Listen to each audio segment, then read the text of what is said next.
Wala nang maraming paligoy-ligoy pa, diretso sa punto na. Maiksi lang ang komentaryo, pero diretso sa punto. Maraming kuro-kuro, may tiwali, may totoo. Dito, sa puntong diretso tayo. Punto, diretso.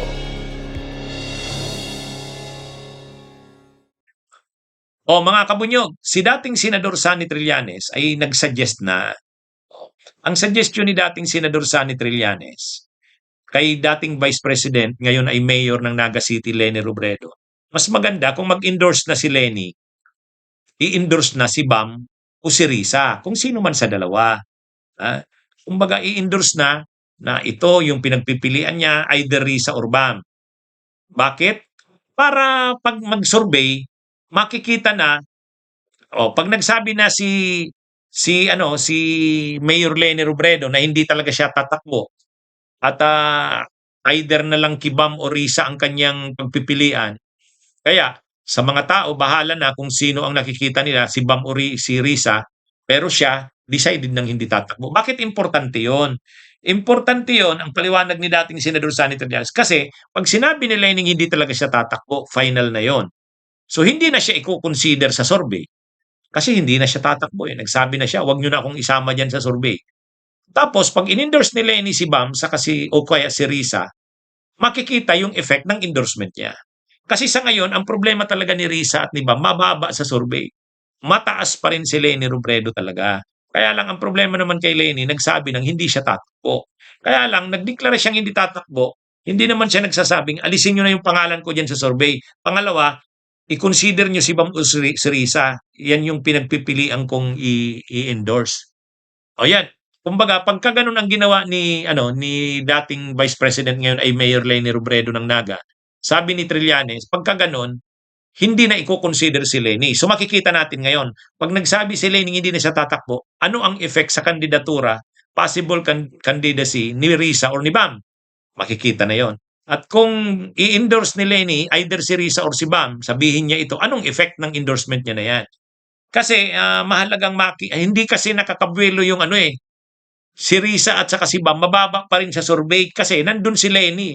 Kasama si Leni sa tinatanong sa survey. Kasi nga, hindi tulad ni Chis Escudero, nagsabi na, wag niyo akong isama diyan kahit si Tulfo. Di ba? Pag sabi ni Tulfo, wag niyo na akong isama diyan. Si Leni Robredo nagsabi na rin na hindi siya tatakbo. Kaya lang, yung kailangan yung talagang categorical na sabihin sa mga nagsusurvey, please, wag niyo nang isama ang pangalan ko. Kasi mas maganda nating makita si Risa sa si Bam. Anyway, suggestion lang naman yan ni dating Senador Sani Trillanes. Parang gusto talaga kasi nilang makita kung si Leni ay hindi nakasama sa survey, ano ang effect kay Bam o Risa? Tataas ba sila? Mga ilang points kaya ang itataas? Yan yun. Importante kasi ngayon na tumaas si Risa or si Bam.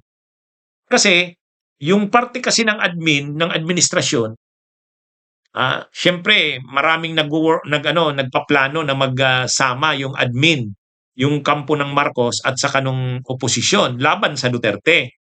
Pero syempre, yung kampo kasi ng administrasyon, susuporta sila kung ang kandidato ng Pinklawan or ng Dilawan or ng oposisyon ay malakas, katulad ni Leni sana. Pero ang problema kasi kay Leni, kung hindi tatakbo, o susuportahan ba si Risa or si Bam? Depende rin. Kung tumaas sila sa survey, sa ngayon kasi mababa sa survey eh. Parang ang porsentahe ni Risa or ni Bam, pareho lang na Junvic Rimulya at saka si Junvic, saka ni Vince Dizon. Parang kung ang ganyan, ang sasabihin ng administrasyon yan, bakit naman tayo susuporta sa kila Risa? Pareho nga lang natin sa survey. Kaya kailangan lumakas si Risa at saka si Bam sa survey.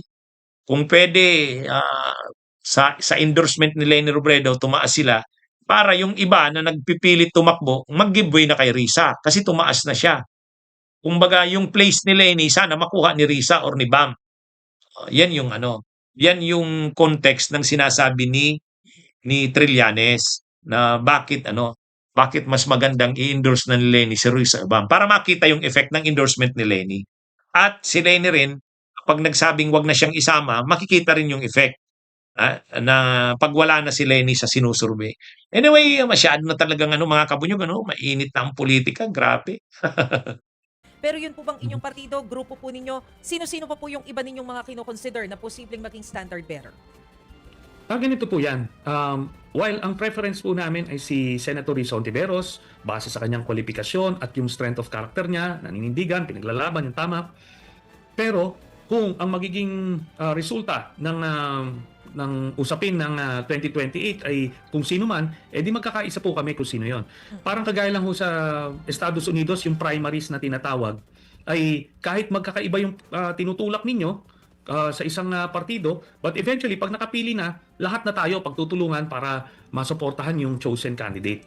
So dito pa lang tayo sa primaries, ika nga. And kaya si Senator Risa yung aming itinutulak. Opo. So, Senator Risa, lumabas din po yung pangalan ni Senator Bam. Sino pa po? Congressman De Lima, kasama po ba siya sa mga pinagpipilian? Sa ngayon, yung mga nag-express po ng interest, dalawa po. Si Senator Bam at si Senator Risa. So, we have narrowed down the selection process to the two of them. Kaya ang suggestion ko sana, unsolicited advice kay Mayor Leni, now na hindi na siya tatakbo, as she stated, pwede siyang maging kingmaker dito or facilitator ng selection process. Para itulak niya, endorso niya, para lahat ng mga supporters niya, yung mga loyalista niya, ay ilipat niya doon sa chosen candidate. Hindi pwedeng mag-step back lang siya, tapos bahala kayo dyan. Kasi sayang, maraming mga supporters siya na hindi susuportahan necessarily yung mapipiling kandidato ng Middle Forces. So, dahil po dalawa lamang po yung nag-indicate sa ngayon, so is it safe to assume na kung sino yung mapili, standard bearer, yung hindi mapipili siya yung VP? Not necessarily, kasi pwede pa rin yung coalition with the administration. Right. Di ba? Right. Okay, so pwede kasi yan, yung kandidato for president ay coming from the Middle Forces, then yung vice president would be coming from the admin, with the administration. So, magkakaroon ng coalition. Di mas malakas yun. Di hama. So, kailan Otherwise, kung hindi po kasi magkakaroon ng coalition, by siguro to, mga second quarter next year, liliwanag Kasi at this time, susubukan ng mga individual candidates na itulak yung kanilang kandidatura by themselves without any coalition. Pero pag nakita nila na alanganin, then pwedeng magsanib pwersa na. So mga second quarter next year yan na yung talks ng coalition kung walang clear or runaway victor dito sa mga pinagpipilian. Kayo sir, may plano pa po ba kayo ulit na tumakbo sa national position kung sakali? Wala na po. So, sinisimplify na natin itong mga gagawin natin. So, tutulong po kami. Mag-all out kami sa pagsuporta dun sa nararapat na kandidato. In this case, ang sinasabi nga namin, si Senator Risa. Bunyog, bunyog, halikan na kasama ka. Bunyog, kapag buklod ay may pag-asa. Luzon, Visayas, Mindanao, isa ang pananaw. Sa bagong Pilipinas ang bunyog isisigaw. Bunyog,